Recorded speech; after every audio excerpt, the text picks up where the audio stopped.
نحمده ونستعينه ونستغفره ونؤمن به ونتوكل عليه ونعوذ بالله من شرور أنفسنا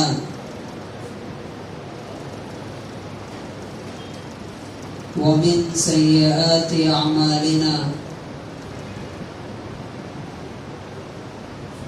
من يهده الله فلا مضل له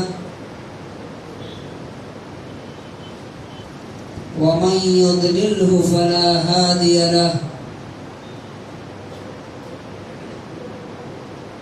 ونشهد أن لا إله إلا الله وحده لا شريك له ونشهد أن سيدنا ومولانا محمدا عبده ورسوله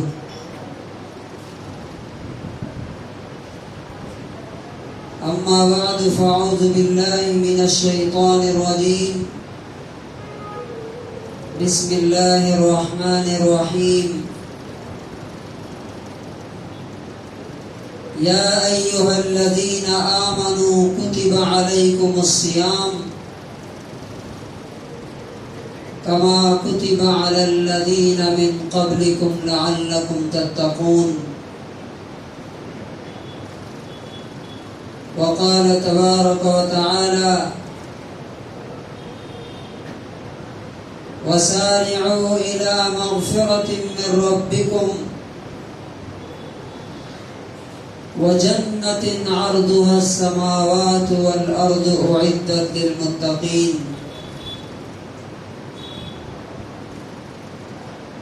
وقال النبي صلى الله عليه وسلم من صام رمضان إيمانا واحتسابا غفر له ما تقدم من ذنبه ومن قام رمضان إيمانا واحتسابا غفر له ما تقدم من ذنبه.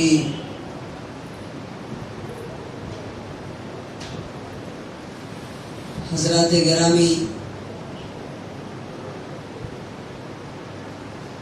زندگی ہر وقت ہمارے سامنے نئے نئے چیلنجز اور نئے نئے حالات اور امتحانات لے کر کے آتی ہے.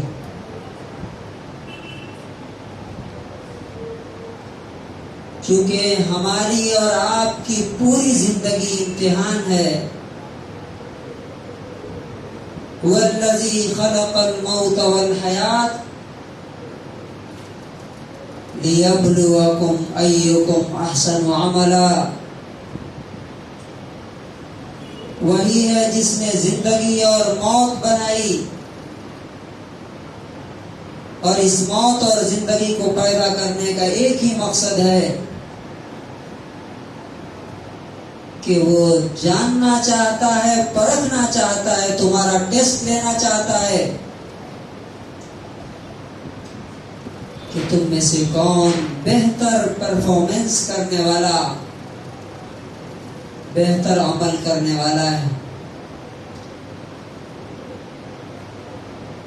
لہذا اللہ تبارک و تعالیٰ نے ہماری پوری زندگی کو کسی نہ کسی امتحان سے بھر دیا ہے. کوئی امتحان ایسا ہے جو مسلسل ہماری زندگی کے ساتھ چل رہا ہے. مثلا کسی کی صحت خراب ہے،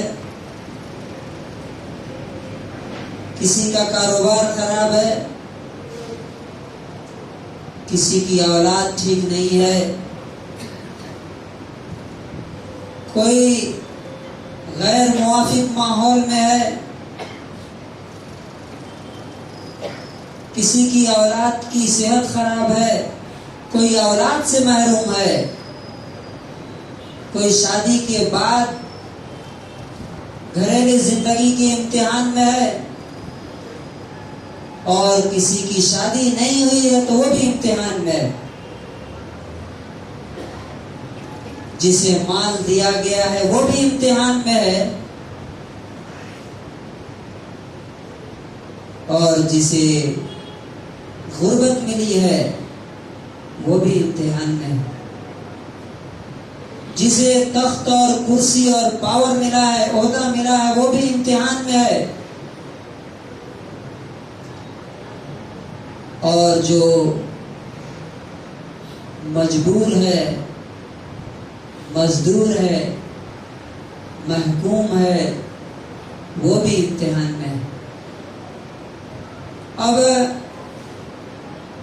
اللہ تبارک و تعالی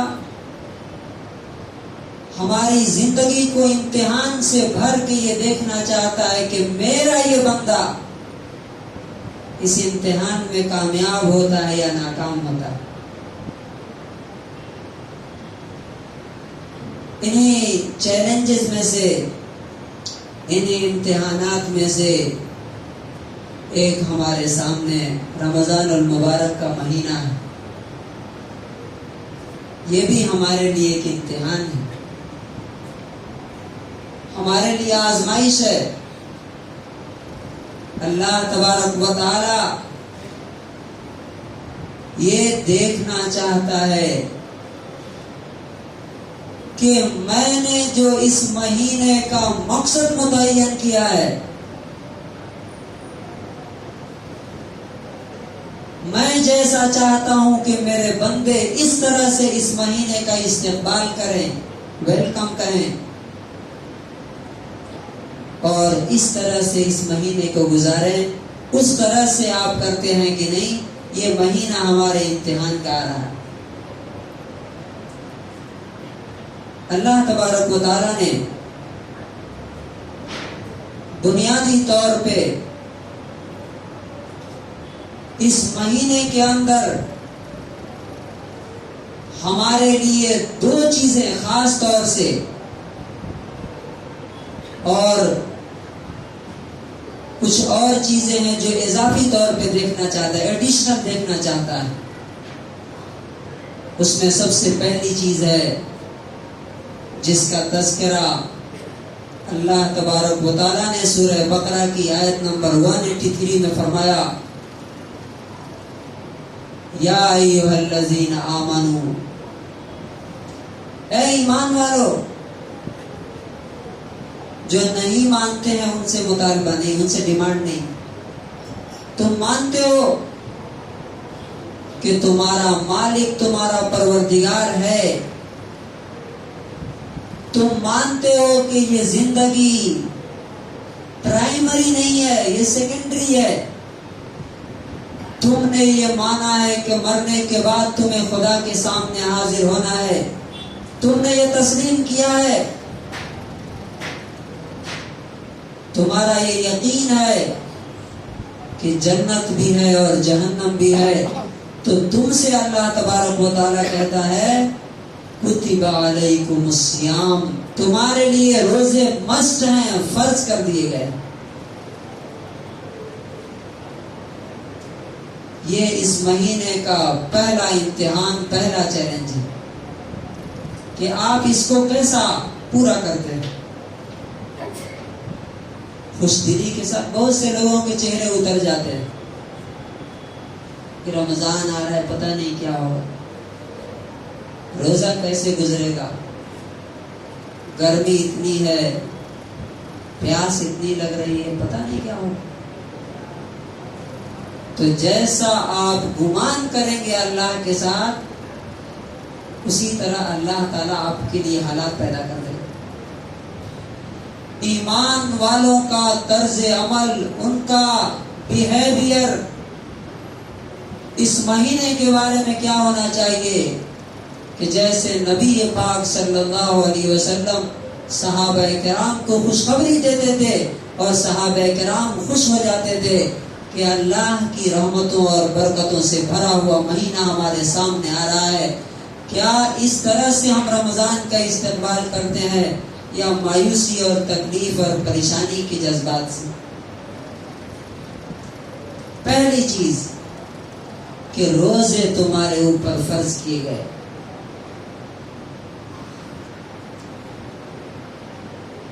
اور کس لیے فرض کی گئے؟ لعلکم تتقون، تاکہ تمہاری زندگی میں تقوی آ جائے۔ تقوی کیا چیز ہے؟ گویا کہ اگر روزے رکھے اور تقوی نہیں آیا تو اس کا مطلب یہ ہے کہ اللہ نے جو روزے کا مقصد بیان کیا ہے وہ آپ نے پورا نہیں کیا۔ تقوی کیا چیز ہے؟ تقوی کہتے ہیں کہ ایک فکر سما جائے ہمارے دماغ میں، ہمارے دل میں، کہ میری زندگی سے بس اللہ تعالیٰ خوش ہو جائے۔ اگر تقوی کو ایک لفظ میں بیان کرنا ہو، ایک لفظ میں، کہ تقوی کیا ہے؟ جیسے مثال کے طور پہ ہمیں پریشانی رہتی ہے نا، حکومت ہم سے کہیں ناراض نہ ہو جائے، تو نتیجہ کیا ہوتا ہے؟ جس کے بارے میں آپ کو یہ ڈر ہو کہ کہیں وہ مجھ سے غصہ نہ ہو جائے، تو اس کا آرڈر آتے ہی کیا ہوتا ہے؟ اثر دکھنے لگتا ہے۔ مثال کے طور پہ حکومت کی ناراضگی کا ڈر ہے، آرڈر آتے ہی گوشت کی دکانیں کیا ہو گئی؟ بند ہو گئی۔ یہ ہے کہ ہم حکومت کی ناراضگی اور غصے سے بچنا چاہتے ہیں، اس لیے کہ وہ پتہ ہے کہ اگر نہیں بند کیا تو ہم بند کر دیے جائیں گے۔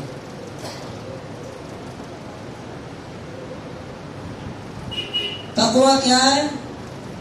کسی کی ناراضگی سے بچنے کی کوشش ہمارے دل میں سما جائے کہ میری اس زندگی سے بس ایک اللہ راضی ہو جائے، باقی کوئی راضی ہو یا نہ ہو، کوئی نفرت کرے، کوئی کمنٹ کرے، کوئی کرٹیسائز کرے، نو میٹر، کوئی پرواہ نہیں۔ کوئی ہمیں فنڈامنٹلسٹ کہے، قدامت پرست کہے، آرتھوڈاکس کہے، کچھ بھی کہے، لیکن اگر اللہ مجھ سے راضی ہے تو مجھے کسی چیز کی پرواہ نہیں۔ اسی چیز کا نام ہے تقوی۔ گویا کہ آپ کی زندگی جیسے پہلے تھی، رمضان میں اس طرح کی زندگی نہیں ہو سکتی جو آدمی اللہ سے ڈرنا چاہتا ہے۔ ہر چیز اس کی بدلی بدلی نظر آئے گی۔ جب تقوی انسان کے اندر آتا ہے تو کیا کرتا ہے کہ وہی انسان جو عمل کرتا تھا اسی عمل سے کیسا بھاگنے لگتا ہے۔ صحابہ کرام کی زندگی میں دیکھیے، حضرت عمر رضی اللہ عنہ کی آواز بہت بلند تھی، بہت زور سے بولا کرتے تھے، اور وہ نیچرل تھی، لیکن جیسے ہی آیت اتری یا ایھا الذین آمنوا لا ترفعوا اصواتکم فوق صوت النبی، اے ایمان والو تمہاری آواز نبی کی آواز سے اونچی نہیں ہونی چاہیے۔ تو اب دیکھیے تقویٰ کسے کہتے ہیں۔ جیسے ہی یہ آیت اتری، جب حضرت عمر رضی اللہ عنہ نبی صلی اللہ علیہ وسلم کے پاس ہوتے تھے اور آپ صلی اللہ علیہ وسلم کوئی بات پوچھتے تھے تو 2 بار 3 بار 4 بار 5 بار پوچھنا پڑتا تھا، اتنا دھیرے بولتے تھے کہ کہیں میری آواز نبی کی آواز سے اونچی نہ ہو جائے اور میرے سارے اعمال برباد نہ ہو جائے پیچھے کے۔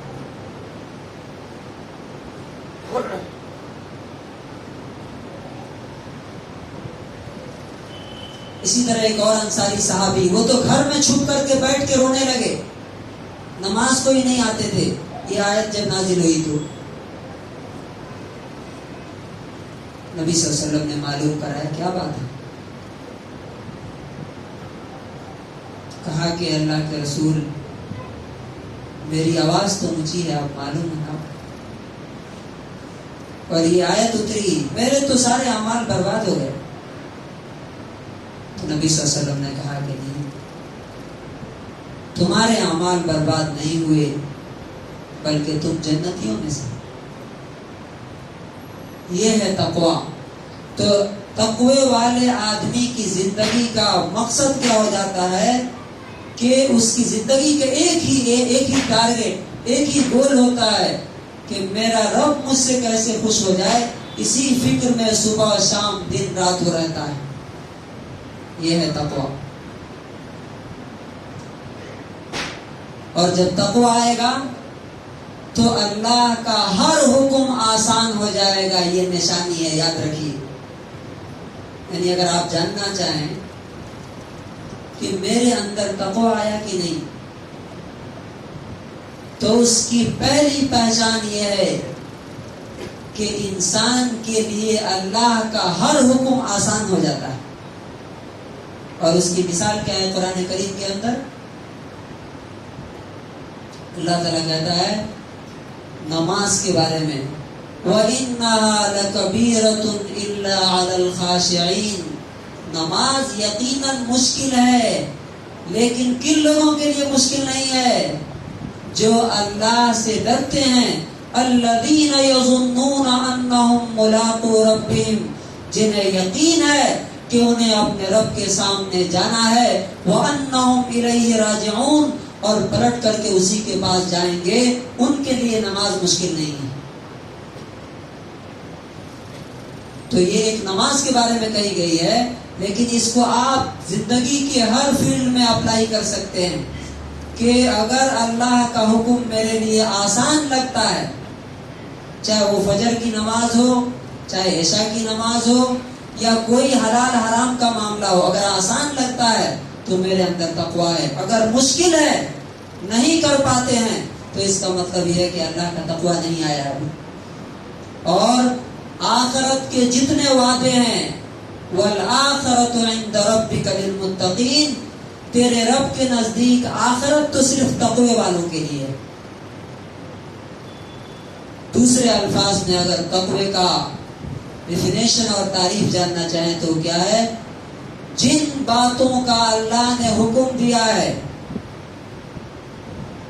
اسے پورا کرنا، اور جن چیزوں سے منع کیا اسے چھوڑ دینا، یہی تقوی.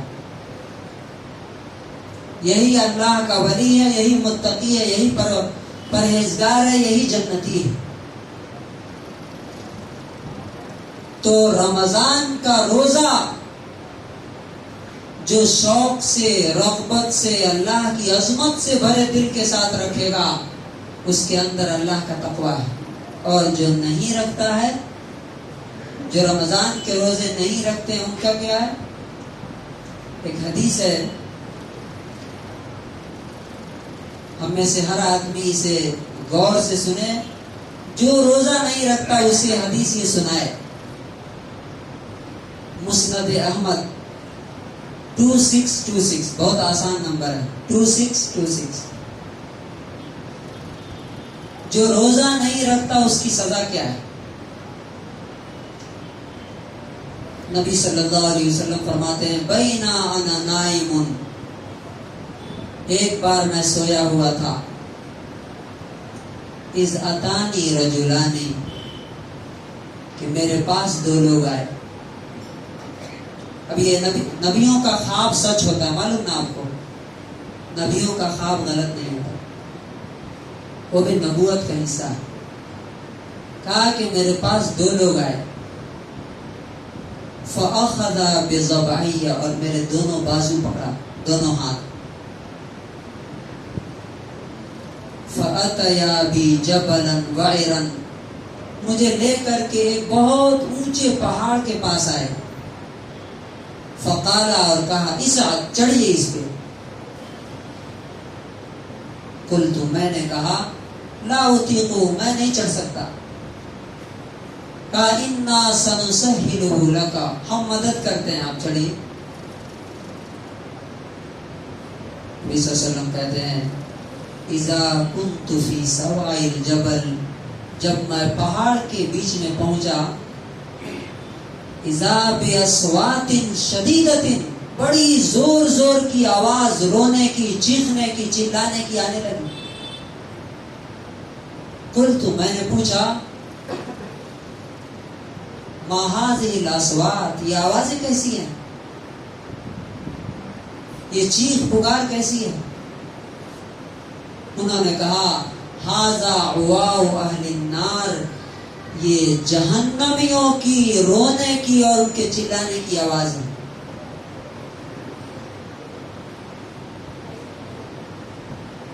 کہتے ہیں کہ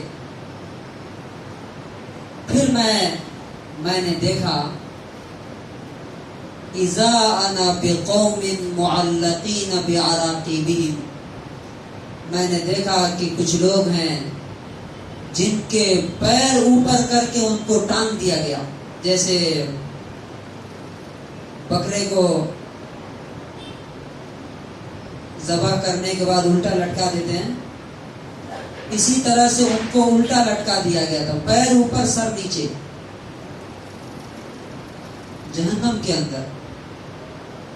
اور اس کے بعد مشققتاً اصداقہم، ان کے یہ جبڑے چیرے جا رہے ہیں، یہ منہ چیرا جا رہا ہے، ادھر سے چیر کر کے یہاں لایا جاتا ہے اور ادھر سے چیر کے یہاں لاتے ہیں۔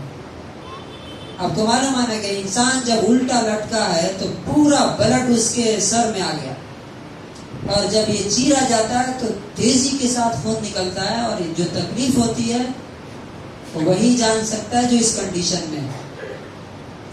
اور اس کے بعد جہنم میں کہا کہ میں نے پوچھا من ہؤلاء، یہ کون لوگ ہیں؟ تو کہا ہؤلاء الذین یفطرون قبل تحلۃ الصوم، یہ وہ لوگ تھے جو روزہ توڑ دیا کرتے تھے وقت سے پہلے پہلے۔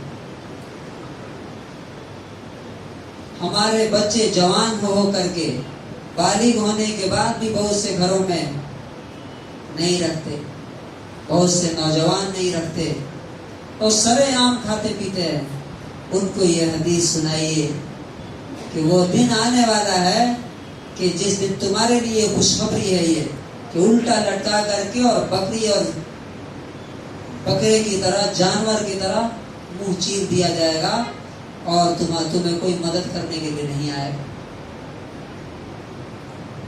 تو یہ ہے روزہ۔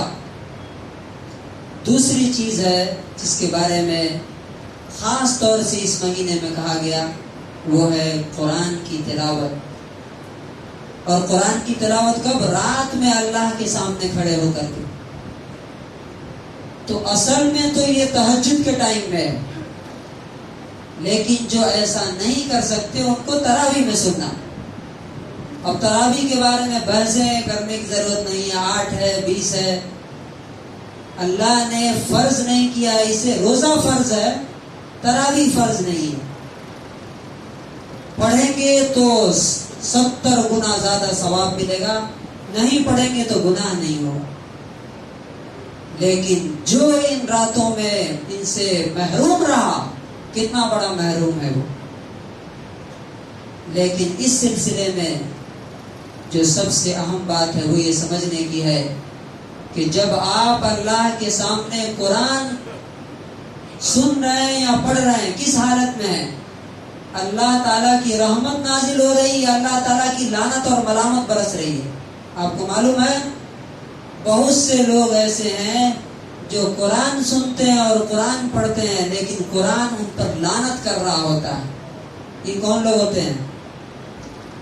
3 دن میں قرآن ختم کیا جا رہا ہے، 1 گھنٹے میں 2 پارے، اور عجیب طریقے سے نہ حروف صحیح سمجھ میں آ رہے ہیں، نہ آیت سمجھ میں آ رہی، اور پڑھتے جا رہے ہیں، اور پیچھے ماشاءاللہ لوگ مست ہیں۔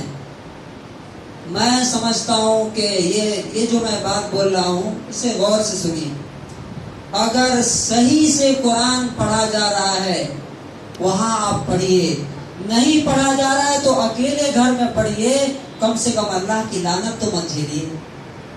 اس لیے کہ اکیلے رمضان میں جتنا ظلم مسلمان قرآن پہ کرتے ہیں، اگر اللہ کا عذاب آ جائے تو سارے کے سارے تباہ و برباد ہو جائیں۔ قرآن کا حق ہے کہ اس کو سمجھ کر کے اطمینان سے ٹھہر کے پڑھا جائے۔ کوئی ضروری نہیں ہے کہ پورا قرآن ختم کیا جائے، ختم کریں، بہت اچھا، بہت بہتر ہے۔ جتنا زیادہ پڑھیے گا اتنا اللہ کا ثواب ملے گا۔ لیکن قرآن کا خون کر کے اس کی حق تلف، اس کی بے عزتی کر کے، اس کو انسلٹ کر کے الٹا سیدھا غلط سلط پڑھنا، یہ اللہ کی لعنت کو دعوت دیتا ہے۔ اس لیے دونوں چیزیں خاص طور سے، ایک تو روزہ، نبی پاک صلی اللہ علیہ وسلم نے فرمایا من صام رمضان ایمانا واحتسابا، جو رمضان میں روزے رکھے اس لیے کہ اللہ سے ثواب کی امید ہے اور اللہ پر ایمان رکھتا ہے، تو پچھلے گناہ اللہ تعالیٰ معاف کر دیتا ہے۔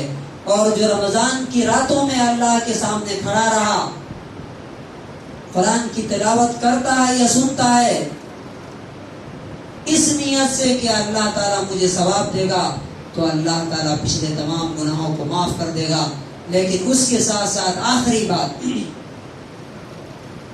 اس روزے کو اور اس قرآن کو برباد کرنے والی جو چیزیں، اگر ہماری زندگی میں، یہ بات دھیان سے سنیے، اگر میری زندگی میں کوئی حرام کام ہے، کوئی گناہ کا کام ہے، اور میں روزے پہ روزے رکھتا رہوں اور رات بھر اللہ کے سامنے کھڑا رہوں، اللہ تعالیٰ اس روزے کو اور اس نماز کو ہمارے منہ پہ مار دے گا۔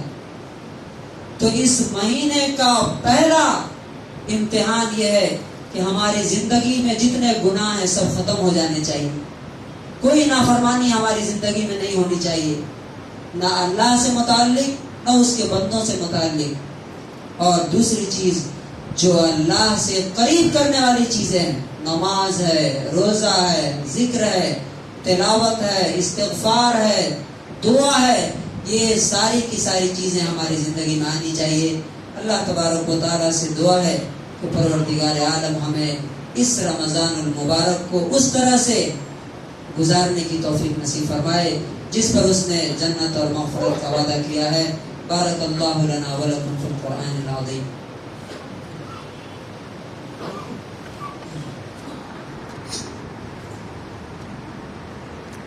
الحمد لله نحمده ونستعينه ونستغفره ونؤمن به ونتوكل عليه ونعوذ بالله من شرور أنفسنا ومن